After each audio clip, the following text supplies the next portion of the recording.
everything happened so fast.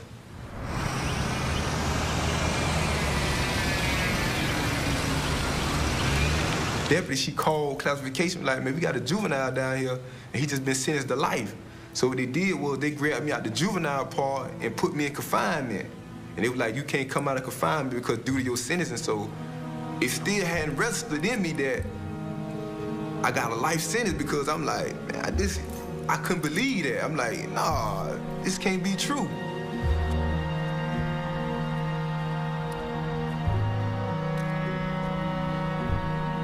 They was like, well, Mr. Young, you know, you're not going home no more. You're gonna die in prison. I'm like, who gonna die? I ain't dying in prison. So I was in denial of that because it happened so fast. It's just like, one day I'm 15 years old and I'm in society, then the next I'm out and you telling me I ain't gonna never go home? That's kind of like hard to deal with. And I couldn't grab the concept of that.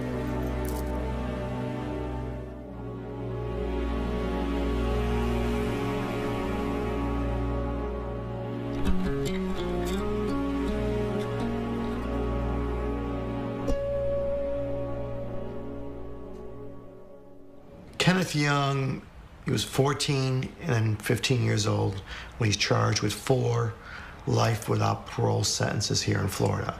So that means for all purposes, theoretical and practical, Kenneth is condemned to die in Florida prisons.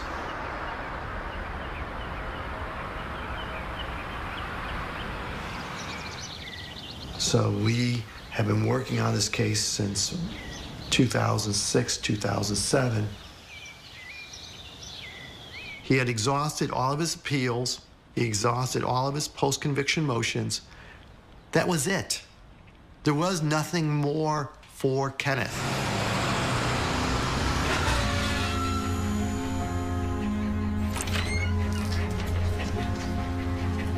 Good morning, Ms. Williams. How are you?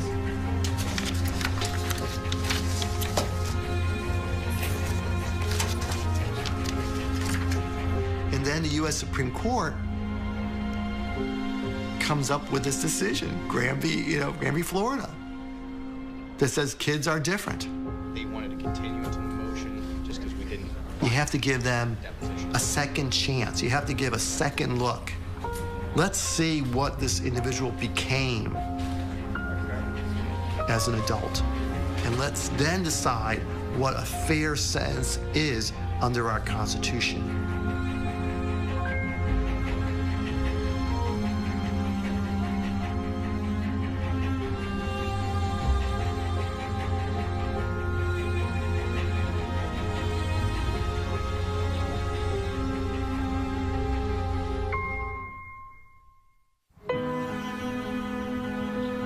Florida lawyers were litigating this in Florida courts for years,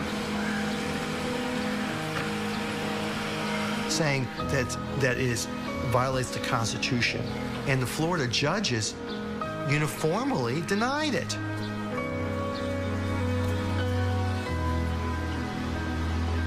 So it really took our United States Supreme Court to say enough of this barbarism.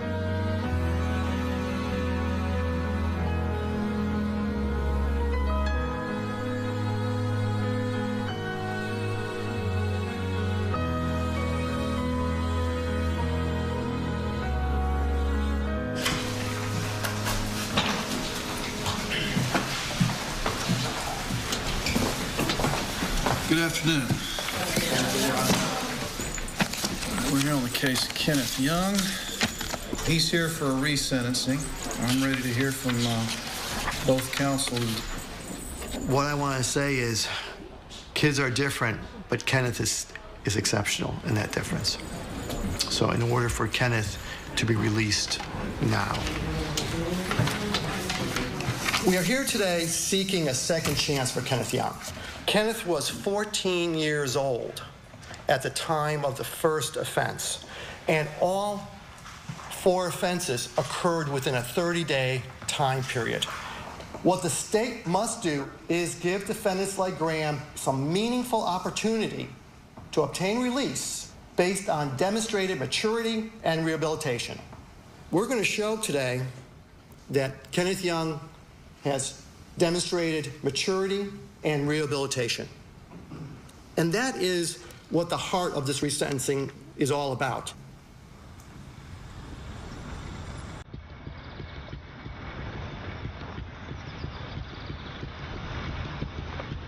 It was on a Saturday, and I received a call about an attempted armed robbery. I went to the Comfort Inn and started taking statements. I heard the door open. So I saw a gentleman coming in, and I saw another gentleman behind him. I knew it by their entrance that this is not going to turn out to be good. He was going into the hallway. Where's the restroom? And I said, the restroom is on down that way. And in the meantime, one of my coworkers, Rosa, was walking to the same area. And they both ran into each other. And when I heard the Rosa screaming, I tried to came on a back area to see what's going on, what happened to her. And at that point, that person was holding her and pointing a gun on me. Somehow Rosa managed to run and try to go get some help. One had the gun, and the other one was trying to grab me, and I was trying to push them away, I guess. But when they realized that the other person may get some help, or it's kind of not as easy as they had thought, so they ran away.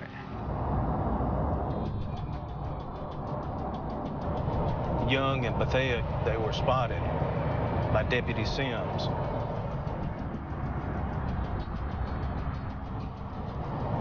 They took a left onto a dirt road, and as they came to the dead end of the dirt road, he had to make the stop. Deputy Sims exited his car with his shotgun ready to take action if needed, and once backup arrived, they were both handcuffed and secured. I conducted an inventory on the vehicle, a green in color Chrysler Sebring.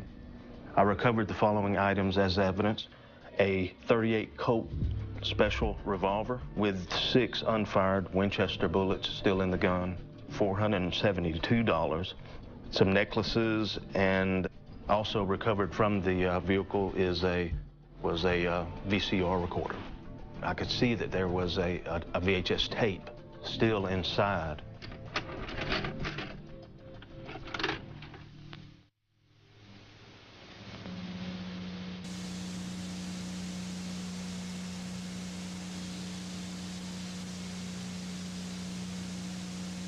The first person that entered was Jaquez Bethea, and the second person, the taller, thin one, was Kenneth Young.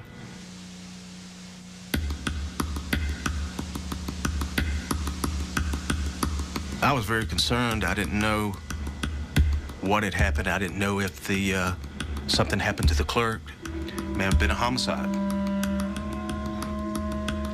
And I needed to find where this occurred at.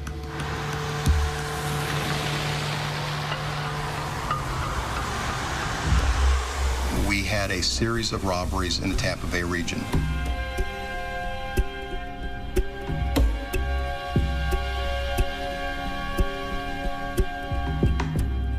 It was very violent.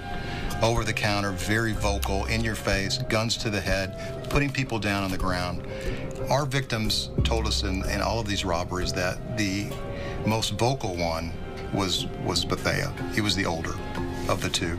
He was the one with the firearm. I'm not sure if Kenneth Young knew the consequences, quite frankly, at the time. But at that age, they really don't.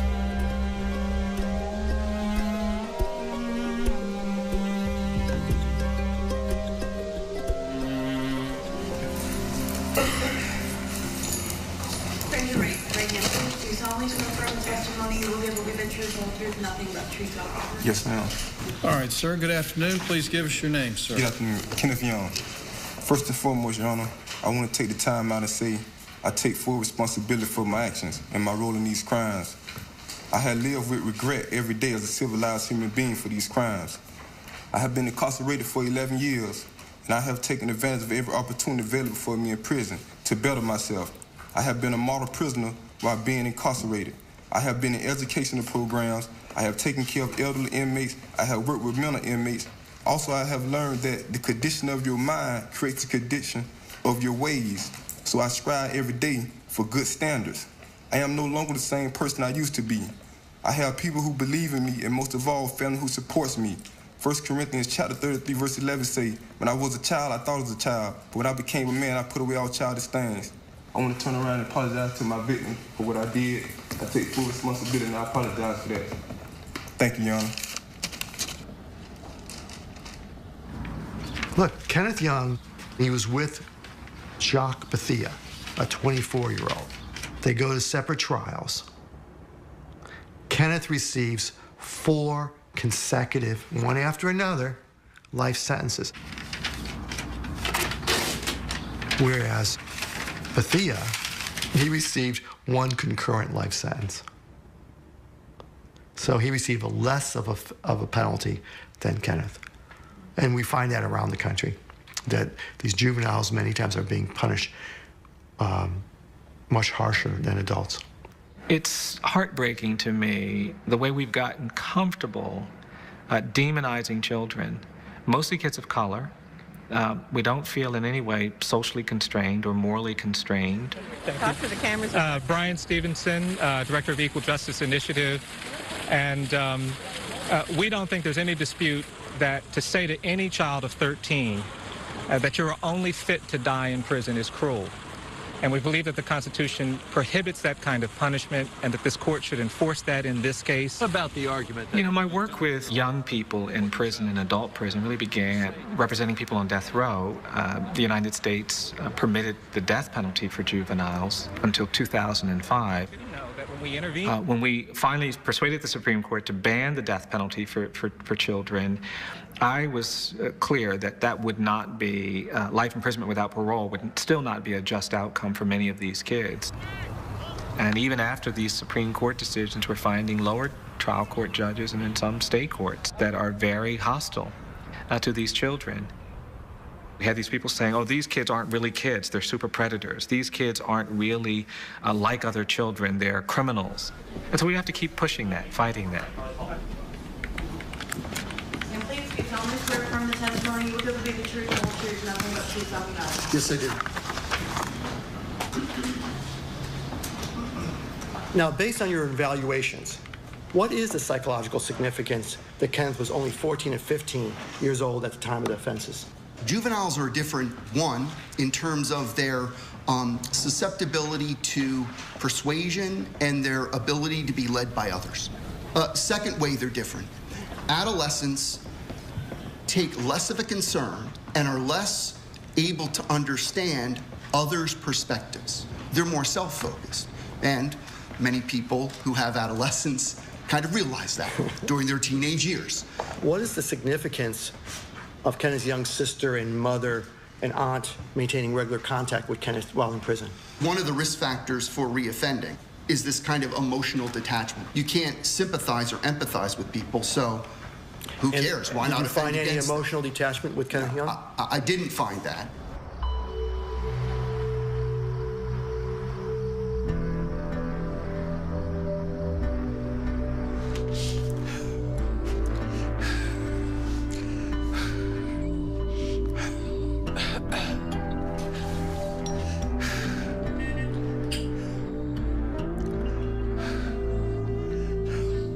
Do you see Kenneth coming out? What are you thinking? Do I see Kenneth coming out? I don't know. Judge has total discretion. Total discretion. Okay. So he's not forced by the law to give a 16-year sentence or a 40-year sentence. Yeah, I don't see him doing 40 years at all. And I know the judge has a heart. I've prayed, and I asked for forgiveness on behalf of me and my son. It doesn't matter what they ask me, I'm ready. Well, they may ask you, when's the last time you took drugs? And I would tell them the truth. 2 years ago. And I had 1 relapse. Yeah. And you purchased drugs from Jacques Bethia? Once upon a time, I sure did. Mm-hmm.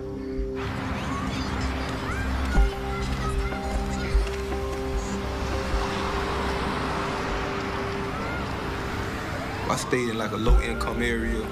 That's the environment I was brought up in, low income. You know, so drug dealings and, you know, robberies occur. You have all type of stuff, just low-income area. Everybody trying to like do what they do. Sometimes mama locked me and my sister in the room and she just be gone.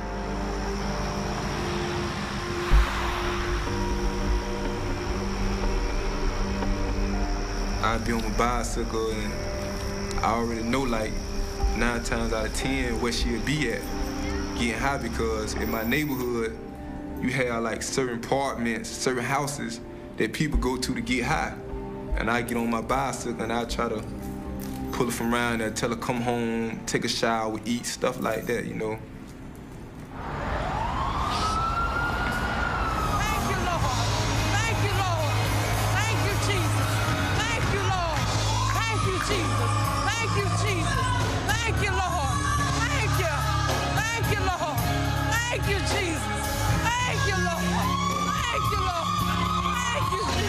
Lately, I've been doing pretty good of keeping myself clean. I'm staying more focused now, and my son taught me that. He says, Mom, you need to learn how to stay focused. I didn't know how to stay focused, but Kenneth taught me doing while in prison. Yeah, my mom, she come see me. We got a good relationship. She come see me. She been doing good. She been staying off drugs and alcohol. Got her own apartment now, car. You know, she come see me, we talk about the Bible, talk about life, period. You know, a lot of times she come see me and she talk about she wish she could have been a better mom and did this and did that, you know. She regret a lot of stuff that she did. You know what I'm saying? As far as not like being there for me, like she feels she should have been as a parent. You know, I forgave her for it though.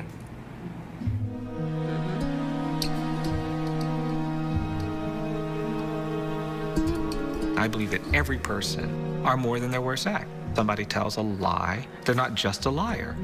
If they take something that doesn't belong to them, they're not just a thief. Even if you kill somebody, you're not just a killer. We don't punish crimes, we punish people. And so what's a just punishment? Is it just to take a 13-year-old child and put them in prison and condemn them to die there? And that's the kind of conversation that's hard to get at in a country that has been corrupted, in my judgment, by the politics of fear and anger, where everybody wants to be tough on crime and everybody is afraid to be seen as sympathetic, compassionate, merciful to people who've committed violent acts.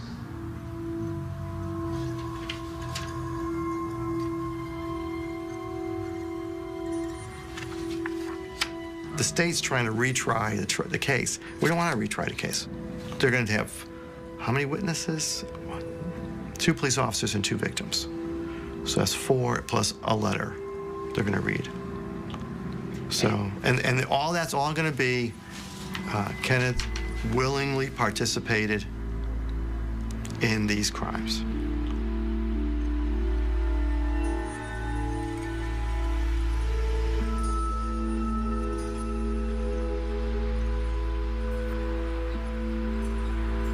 State, have any witnesses? Yes, sir, I do. I'd like to call Sandra Christopher. Raise your right hand, please. Do you solemnly swear affirm the testimony you will give will be the truth, the whole truth, and nothing but the truth so help God? I do. All right, ma'am, you have a seat. Please watch your step. Now, ma'am, I want to ask you some of the basic facts. I'm going to take you back to the date of June 20th of 2000. Can you tell me? Your Honor. Yes. Relevancy. The issue in this case is the Graham free Florida issue of whether or not there's been demonstration of rehabilitation and maturity. This is not a case where we're retrying 3 separate trials here today. Sir, I'm going to have to disagree with you. That is not the standard. The Supreme Court of the United States did not instruct the trial courts on resentencing for that to be a standard. That is simply, principle, Your Honor. It's a principle, sir, yes, but it's not a guideline for sentencing. I'm going to focus on the facts of this offense. Overruled. Go ahead. Thank you.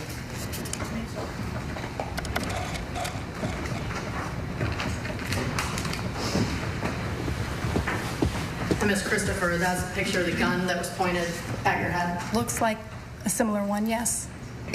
How long was the gun held to your head? It didn't seem like it was that long, but it was long enough.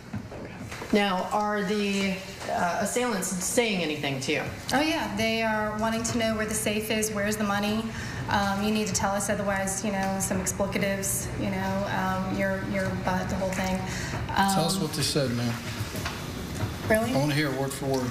Well, they wanted to know where the damn money was. If we didn't tell them, they were going to shoot our ass. They were, you know, kicking us.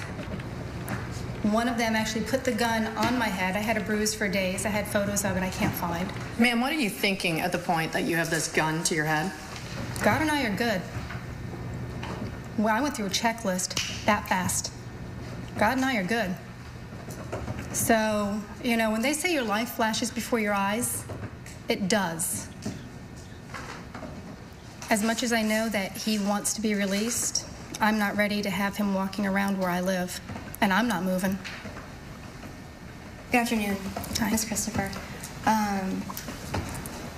Now, as I understand, you didn't testify at the first hearing, but Ms. Andreski did? I believe so. Earlier you stated that both people had a gun. Would it surprise you to know that she testified only one person had a gun? I'm just trying to rethink real quick them coming through the door. If you just give me just a moment. Sure.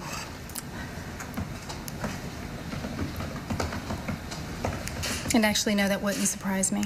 Okay. Because when there was one person that came in the front with the gun, and then the other person was behind him. I understand that you suffered a bruise after this incident. Indeed. Did you have to go to the hospital afterwards? No. Okay. Just one last question, Ms. Christopher. Are you the same person that you were at age 14? Judge, I'm going to object to relevance. Sustain. And nothing further, Your Honor.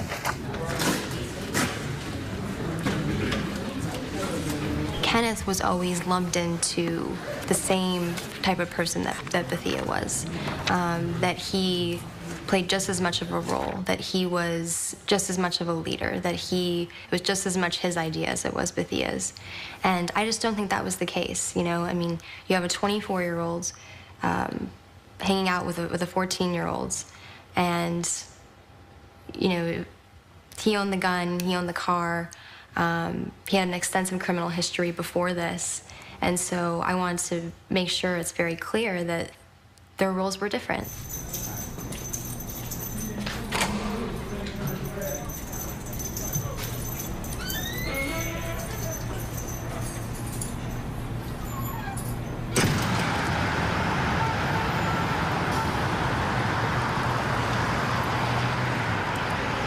I moved to Florida because my sister lives at the time she was living in Clearwater. So I just went down there to initially just spend some time, a couple weeks, and then it turned into a couple years.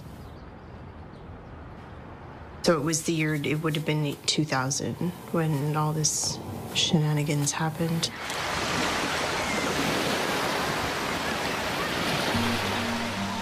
Initially, when they came, it was maybe at the latest 5:30. Like it was early in the evening. It was still daylight. They came in, and Kenneth was on this side of me, so my left-hand side. And then Bethia, with gun, basically came over the counter at me, right? And then my hair was in a ponytail, so. Sorry.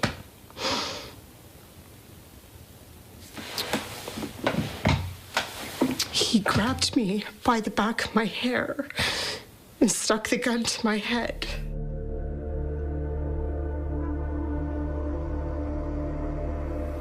He was saying, like, give me the money, right, with the gun to my head. So, of course, I opened the register. I don't know what got it in this man's head, where his mind turned from money to other things. But he started to say like, I'm gonna rape this bitch. You know, he just kept saying that over and over, you know, and then Kenneth was not in the room. He was still in the lobby. Like, he wasn't even behind the front desk. So Bethea kept saying that, and he came to the doorway, and he said, "You can't do that. We have to leave." Bethea basically picked me up off the ground by my hair, and then he threw me on the floor and kicked me in my back, and then they left.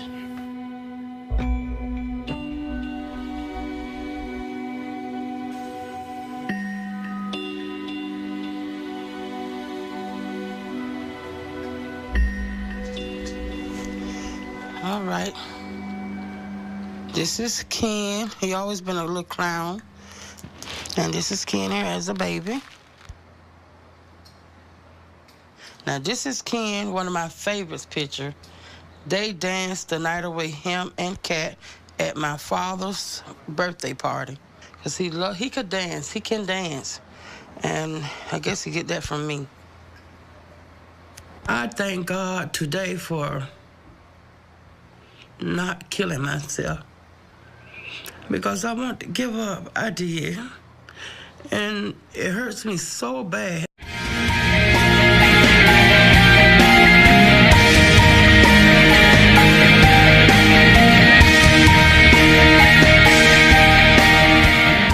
Because I fought myself for everything. I did. Because I felt like if I didn't have the substance abuse in my life, my son wouldn't be where he is today.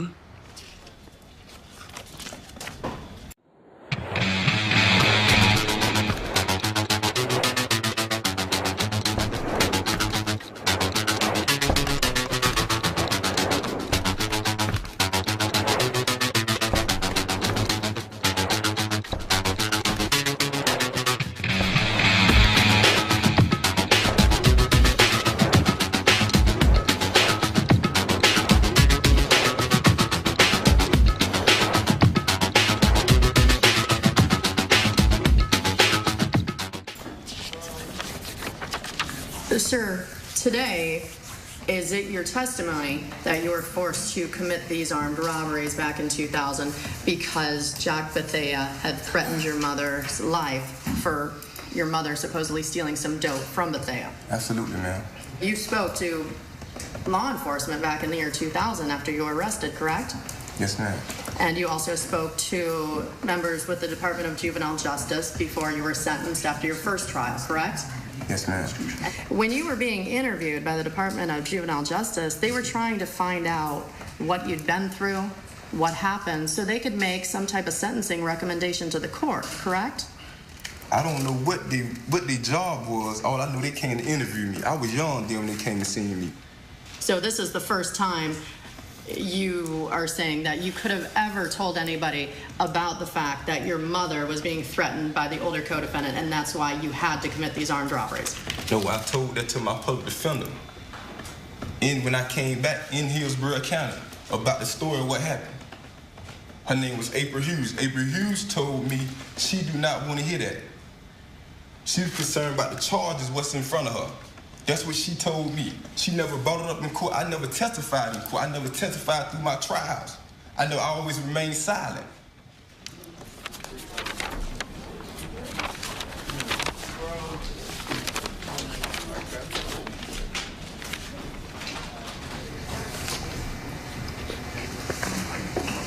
Do you take any responsibility, sir, for the commission of these crimes and the effect it's had on the victims? Yes, ma'am, most definitely. But would you describe yourself as an active participant in these crimes or somebody that took a backseat role?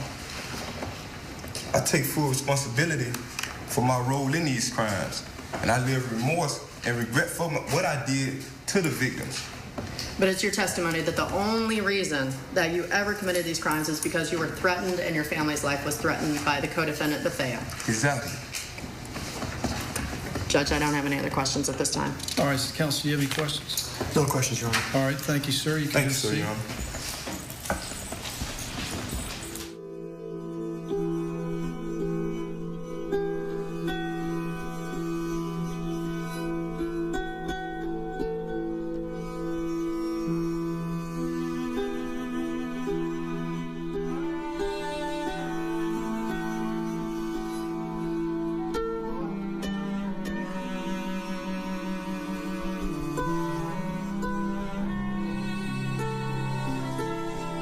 When I was a public defender and I met Mr. Young, my first impression, because I didn't originally have the case, so by the time I first met Mr. Young, he had already been to trial in Tampa.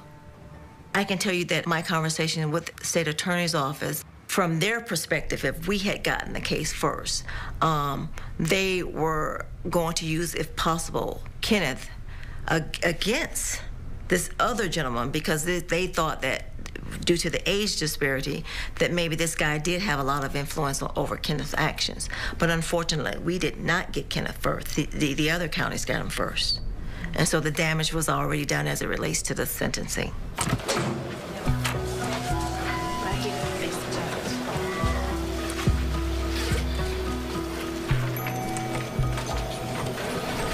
I have been on the bench since January 3rd of 2011. I do believe juvenile court is social work, because I do believe it does take a village. And I do believe that you have to think outside of the box. And so you have to cure sometimes the problem. Sometimes it's because there are academic issues. Sometimes because there's poverty in the household. We're doing it just because we need to put food on the table.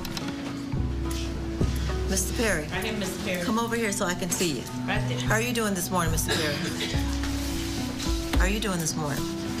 Grandma, thank you for bringing him in. And it is difficult to give a child hope when they don't see any hope around them, when they live every day in poverty, or their parents are in jail, their neighbors are in jail.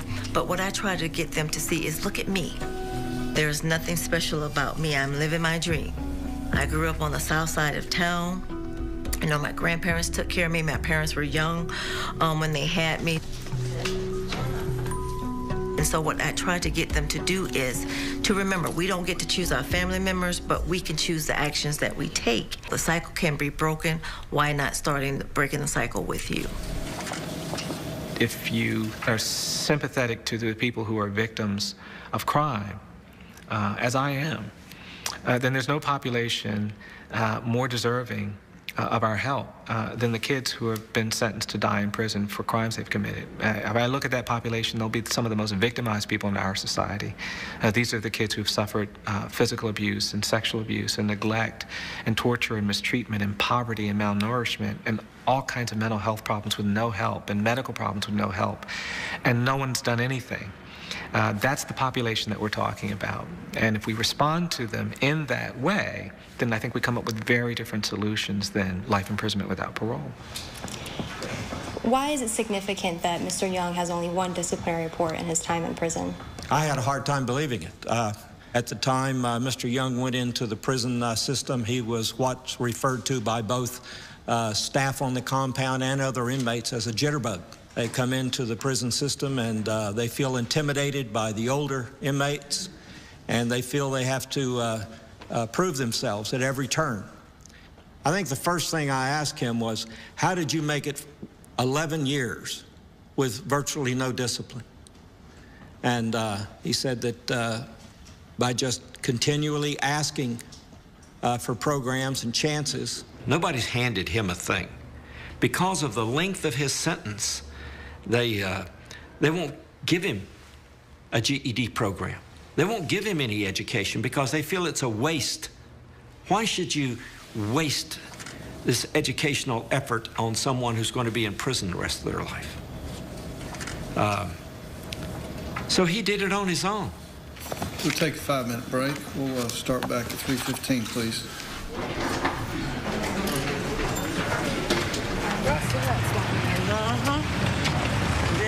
Once the system like fails you, you know, you just be like, I don't care no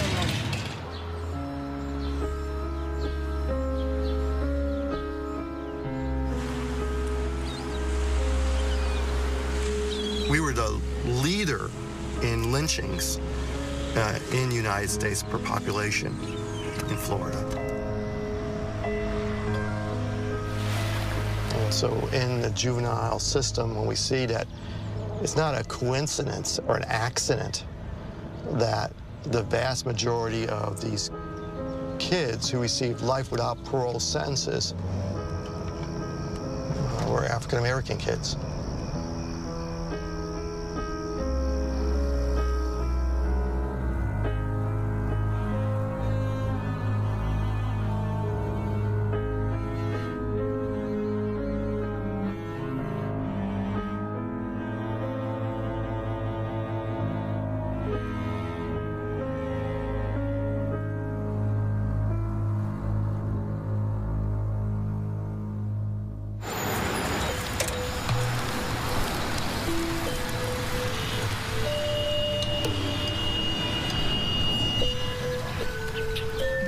dropped out of school because my sister, she was 15, and she had her first child.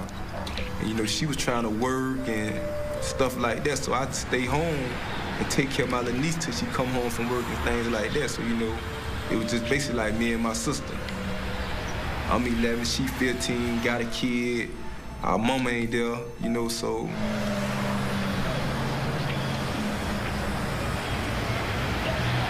I was a child, but now I'm an adult. I really like look back on a lot of stuff and was like, dang, man, I should have stayed in school. Me and my sister could have came up with something better. Now that I'm older, this time I'm thinking. But at the time, I'm 11 years old. My sister 4 years older than me. She 15. She got a baby.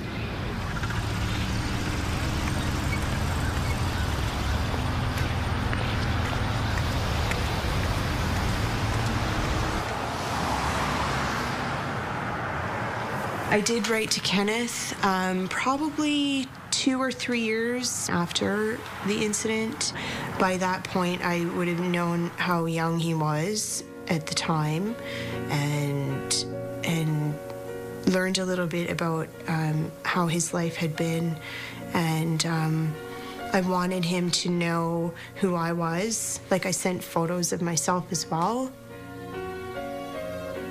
I wanted him to know what he did to my life, you know, what that incident, what him and Bethea did that day, how it affected my life. And I also wanted to tell him that I forgave him for what he'd done and that to thank him for whatever his reasons were for making them leave, that I was grateful for that. That he prevented it from being worse than it already was. You tell me, swear from the testimony will be the truth, the whole truth, nothing but the truth, so help God. I do. Approximately how long do you recall your interview with Mr. Young lasting when you met with him?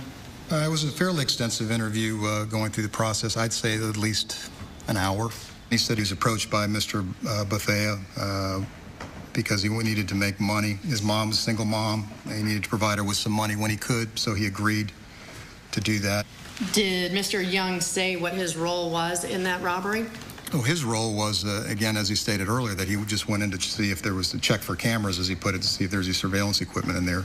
And Mr. Young also stated to you that he was afraid of Jack Bethea. He did? And that Mr. Bethea had threatened him at one point. Yes. In one of the robberies, Bethea threatened Kenneth Young. He told him that he would shoot him or kill him if he doesn't get, and really get in a hurry to get this money.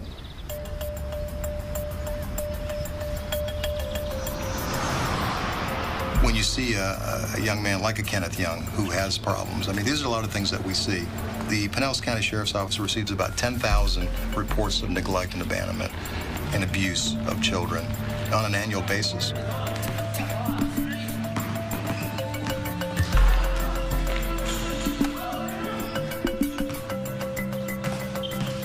If there's something that we can do with respect to taking another direction, I think we should do that as a society, quite frankly. I'm not sure that 13-year-olds, 14-year-olds need to be in prison the rest of their lives.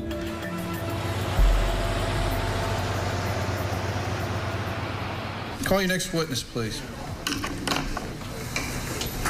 Your Honor, we'd like to call Stephanie Young. I think she speaks from the heart. That's good, because honesty and authenticity is really what's going to count here. But when she talks about being an excellent mother, and that might not resonate with the judge, given the fact that she was a crack addict. I mean, I think she tried to be an excellent mother. Raise your right hand, please. Do you solemnly swear affirm the testimony you will give will be the truth, the whole truth, and nothing but the truth, so help you God? Yes, ma'am, I do. Ma'am, you can have a seat right here, please, and watch your step. Ms. Young, would you please state, just for the record, when was the first time that you used drugs? 1987. And how long were you addicted to drugs? Maybe over 19 years. What sort of role did your parents play in raising Kenneth? They taught with Kenneth. Kenneth knows the 10 Commandments. Did they ever step in if you were having problems keeping your apartment, or? Well, yes, they did. They came and got Kenneth and Ebony. Okay. If I can read my letter to the judge and to apologize to the people that he done the robbery to, it would explain everything. If the judge would give me permission to read my letter. Yes, sir. When was it written, ma'am? This morning. Okay, go ahead. Dear Your Honor, I am very sorry that I was not more focused on my family because of my substance abuse. But Your Honor, Judge Sleet, now me and my son are asking for your forgiveness. I pray from my heart that the people's peace my son disturbed will find it in their hearts to please forgive my son. I say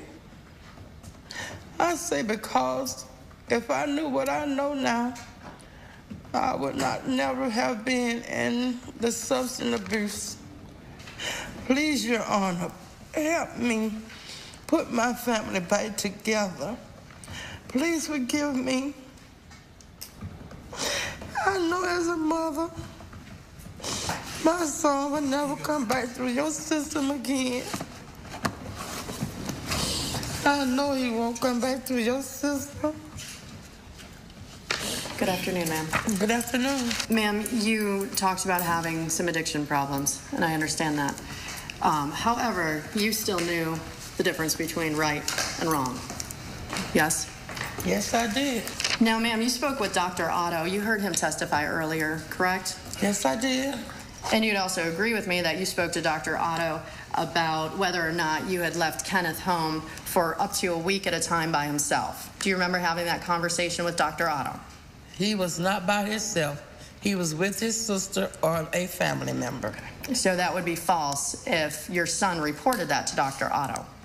And, ma'am, you actually went and met with different officers for his first case. You never told that Jacques Bethea was your drug dealer and that your son was forced to commit these robberies. At the time, I didn't think that was none of his business. And now today, you do want them in your business? Yes, well, yes, I do. Judge, I have no further questions. Ma'am, we need to make your letter a part of the record, please, since you read from it as part of the testimony. Yes, she didn't come all the way straight forth. Here, Your Honor. Thank you, ma'am. I know it was more she wanted to say because when she come see me, she say way more and more deeper stuff than she said in that letter. My mom, she feel like she kind of ashamed. She knows she played a part in me being incarcerated.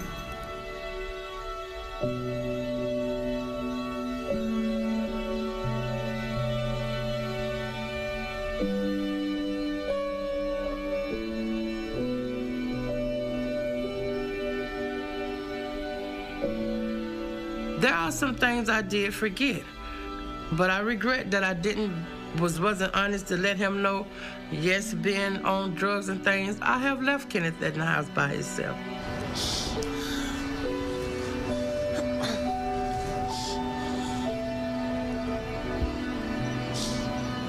But all I could thank God for, I'm glad my baby being like 2.5, that he didn't walk out in front of no car or anything and stuff like that. And any judge know, children go through strenuous situation having a mom on drugs. Kenneth has seen a whole lot of things, you know?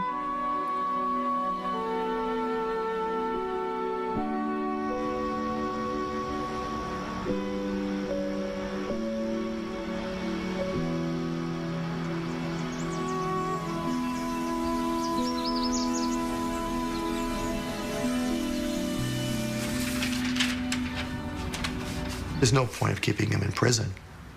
What's the point? He's been rehabilitated. We can prove that.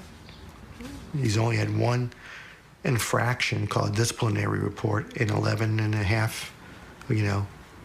point something years. And that was for not making his bed on a Saturday morning. And my daughter, Anna, I don't know if she's ever made her bed on a Saturday morning.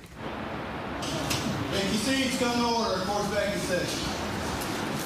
Okay, I'll hear brief arguments from both sides, starting with the defense, please. What Mr. Young did is serious. People were held at gunpoint, their lives were put at risk. But, I mean, we are here today because the Supreme Court says that kids are different. You know, we heard a lot of facts of the crimes today. We stipulate to that. He was convicted, but it was 11 years ago. And since that moment on, he has worked extremely hard to make himself a better person and realize that he needs to change. Judge, I will let you know that the state of Florida is seeking 40 years Florida State Prison to be followed by 10 years of probation. He's now age 26, and he would be around 50 years old when he would be released, according to my rough calculations. That obviously would comport with Graham. The most recent full life expectancy table indicates that a black male who is currently 26 years old would have an average of 46 years of life remaining. That means that 72 years old is the average age of a death for black males who are currently age 26. Based on that, Judge, we'd ask for the 40 years followed by 10 years. Your certificates and diplomas that you provided to me in your sentencing, Miranda, I appreciate that, and congratulations to you. But you know what that demonstrates to this court? It demonstrates that the Department of Corrections in your particular incarceration was appropriate and effective. Usually, when I'm sentencing a young man like you, I'll hear it either from you or from family members. Please don't throw this young man's life away by sending him to a prison where he's going to rot. If I had $1 for every time I heard that, I'd be a rich man. Now, if I follow your attorney's request to release you today, I might as well just give you the key to the city, a parade, and dinner at Burns. That would be an award, a gift that you will not get from this court. You will not get it, sir, because you do not deserve it. I heard your statement. I believe that you have some remorse. I believe that you've been rehabilitated. But I'm listening to these victims, sir, and I do not believe that this court should rely on your prison conduct thus far. Sir, this is about personal responsibility and accountability. You have no legal basis to play the blame game on anybody else, sir. There's no legal basis for you to blame Mr. Bethea for your conduct in this case, sir. So, on 00CF14744, sir, you're adjudicated guilty, 30 years Florida State Prison. Concurrent with 00CF1112, adjudicated guilty, 30 years Florida State Prison. Concurrent with 00CF15877, you're adjudicated guilty on counts 1 and 2, 30 years Florida State Prison with 10-year minimum mandatory on both. The 10-year minimum runs concurrent. All of these sentences run concurrent. I thought that he would probably see that I had showed from the time I was 14 years old all the way till I'm 26 that I have matured and everything. I thought that that would mean something to him, but he just basically told me that don't mean nothing.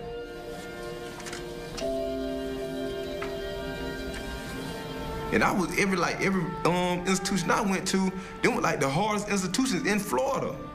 With all the violence, gang violence, stabbings, rapes, that's the worst of the worst everywhere I went. And I survived through all that. Then he just like, oh, that don't mean nothing. I'm like, oh, you showed that you are rehabilitated, but I'm still gonna send you to this. Come on, that's. At least he doesn't have life. And I'm going to continue to go visit my son and continue to fight for his right. I am. I'm sorry, because I was hoping for that. Me too. Me too. Can't be, let it get to you. Can't be down because you got to always think, okay, I didn't have this. I was supposed to die here. This is what I was sentenced to. So when you got hope, now you say, whoa, boy, I got a little stretch down the line, but I got hope at the end. I see some light.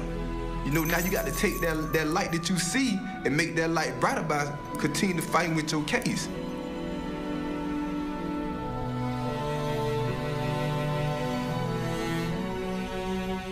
You know, I'm gonna fight for what I believe in. I believe I changed. I believe I showed remorse. I believe I matured. I know that I ain't the same 14, 15-year-old no more, and that's what I believe, so I'm gonna continue to fight for that. So, you know, it ain't over. It don't never be over for you till you're in the casket. You know, I'm a firm believer in that. When you hit the casket, then it's over. But other than that, you got hope. You got to continue to fight. It's a process. I understand that. Patience.